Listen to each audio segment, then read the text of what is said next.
Hey everyone, Rascal here. And Mama, welcome to our Everyman Heroes Week, where we talk about movies with seemingly average people who discover their heroic potential. To start off, we're looking at Scott Pilgrim versus the World. And with this long script Rascal's giving me, based off the original comic, Ooh. Scott Pilgrim plays in a band which aspires to success as he dates Knives Chau. And he hasn't recovered from being dumped by his former girlfriend, now a success with her own band.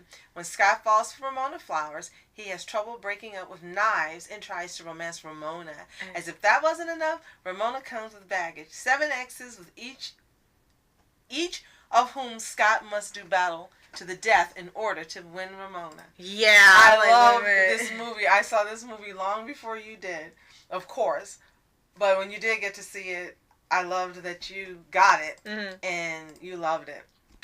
Yes, and it turns out the movie has a cult following with people really loving this movie. Like me. Right. It was never a sequel or anything connected else to it due to it being a box office flop. It didn't even make back the money that it cost to create the movie. However, it was still very positive with critics and many people still enjoy it. This was an awesome, fun, culty, campy, wonderful movie starring Michael Cera, who I really miss from being in things now. There was a time when Michael Cera was everywhere in everything, movies and TV. And I told you that he is the original Deku, and I say that because Justin Briner, who does Deku's voice, sounds just like Michael Cera. Yeah. So every time I tell you, Michael Cera, that's the original Deku. He was sounded great as Deku. Right. So, yes, this movie is based off a comic, or it's like a comic and a manga almost at the same time with the same concept. And just, hearing what it's about, even if you've never seen it, you're probably like, what the heck is this? It had to be something based off a comic or something. It's like, there's no way you can go and original idea for a movie like this.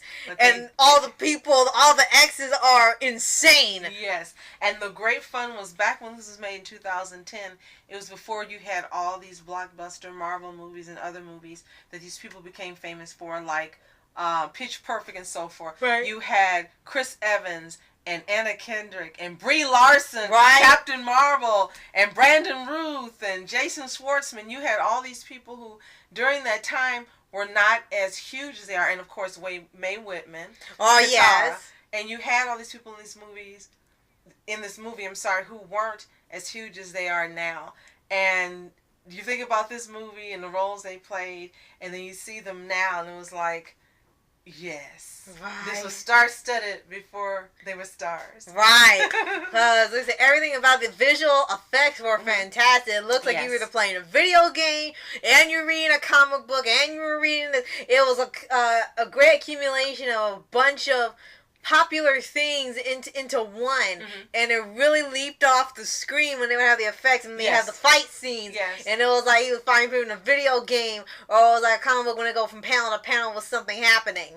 And what was hilarious, he was willing to fight through every single ex because he just really wanted to be her. And like you said, every time it got more ridiculous and more ridiculous and more ridiculous, but it was such fun.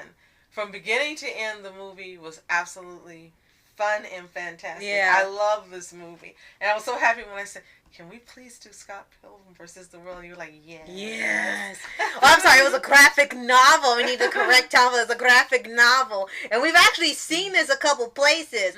And it ended up inspiring lots of other shows and movies. Like, it was also part of inspiration for Star vs. the Forces of Evil, another superhero, or surreal adventure series, or like regular shows. It started this trend of surreal action or superheroes. And I think it also started a trend of, when this movie was done, Hollywood was really big on doing things that were going to be guaranteed blockbusters, and it was a real chance taken on this movie, especially the genre that the content came from. Right. And as you said, although it did not make the movie back, it took to make the money back it took to make the movie, it did make a lot in rentals and purchases after it was released for home viewing. Right. And again, Michael Cera became a really huge star because of it, and you've got other people who became stars. And as you said, there's a cult following. Still, after all these years, I still love this movie. I still will watch it again like I've never seen it. And I still think it's one of the best I would say, let's see, what type of movies again? It's more like an action, it's based off a graphic novel. We're not really sure what type of category it fits into because it's a mixture. I'm going to say it's one of the best not mainstream movies ever. Right. Because when it came out, no one I knew wanted to see this movie. Yeah, I guess it looked ridiculous to some people. And no one I knew would watch it with me. And I didn't care. I said, Michael Cera's in it. This looks like fun. I want to see this movie. And I was not disappointed. And so, yes, I'm proud to be part of that cult following. Yes.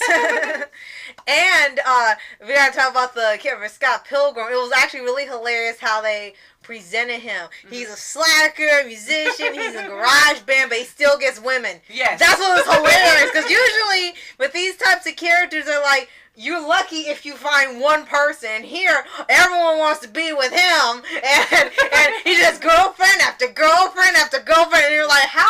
It's like another say, how do you have that many girlfriends? And then you get to Ramona and how she acts, and when they tell him, I can't believe you're gonna actually go out with a girl who's had 12 evil exes, and he says 7. Oh well, that's not so bad, right? And fun fact, Ramona is the same girl who becomes the villain in Sky High. Oh yeah, that's another, and that's also a hint to one of our other podcasts. That's true. So yes, this was great, and this was also a springboard again for Michael Cera. After this came out Superbad, which I think is still a hilariously fun movie with McLovin. Yes, this movie was pivotal in part of the change in Hollywood and the type of movies they made, and the careers of the actors, and the type of storylines that were developed for screenplays. Right. And it deserves its place as being memorable in doing that. Yeah. And it's just a really fun, really off-the-wall, surreal piece of entertainment. And every minute is just hilarious, especially when they got the narrator, and the narrator acts like he couldn't give less of a crap about him either. Right. He's like, hey, I gotta do this. He's a pilgrim. He's a rebel. He's a lover. He's a this. Like, can I go home now? Even when he gets to the trailer, it doesn't even sound like he's enthusiastic about anything. And I'm like, he doesn't even want to narrate his story. He's sort of a jerk.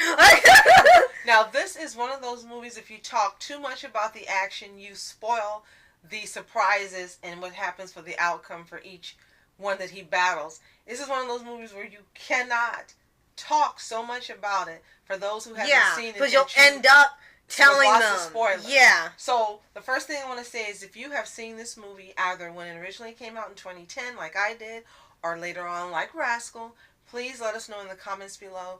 Did you love it? What was your favorite part of the movie?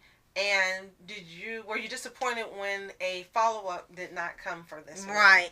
Yeah, because the way it ends, it seemed like that's pretty much it, because it was told later on they had changed the ending from what was originally in the novel. It was a whole different ending. Mm-hmm. But they decided to go with a different route, so one, it's unexpected, and two, it gives more of a conclusive ending rather than something coming up again. Right.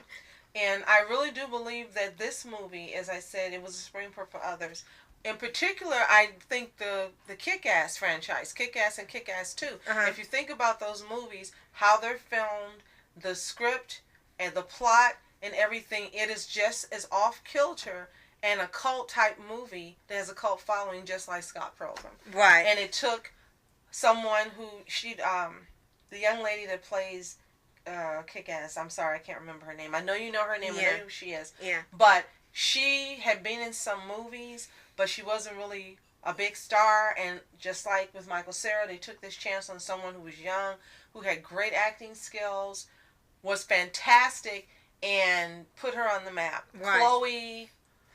Was it Chloe Bennett? Yes. Okay. Got it. Yes. That's it. Oh, and one more thing we definitely got to mention is the setting.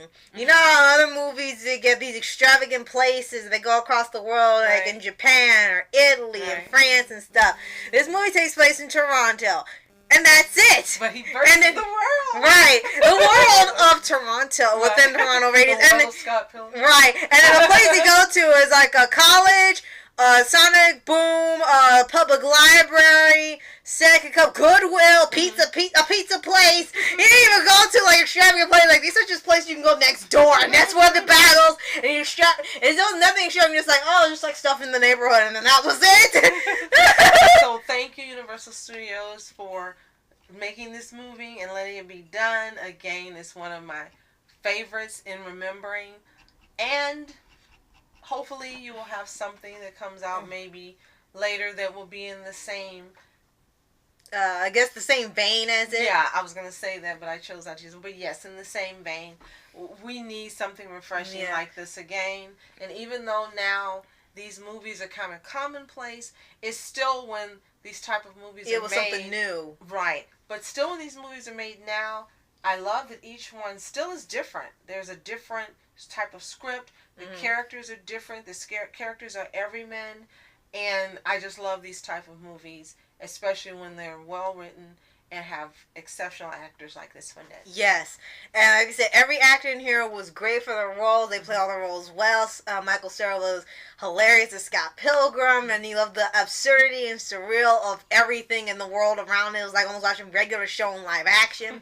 Now, please, don't think about making a reboot of this, because it's fine how it is. There's nothing you can do to make it better. It doesn't need updating. It doesn't need changes. It doesn't need to change anything about anybody. Just leave it alone and just do another movie like it, or has another feel of it. Just don't reboot this. Or maybe next year have a 10-year anniversary re-release with some special features or things we didn't get to see with the original release of the first movie. Right. That would be awesome. Right. So like we said, if you haven't seen this movie, you gotta go watch it now. You definitely should. And if you have seen it, let us know what you think of it. And if you haven't seen it and you do watch it, come back and let us know how much you love it. And just say thank you. Yes.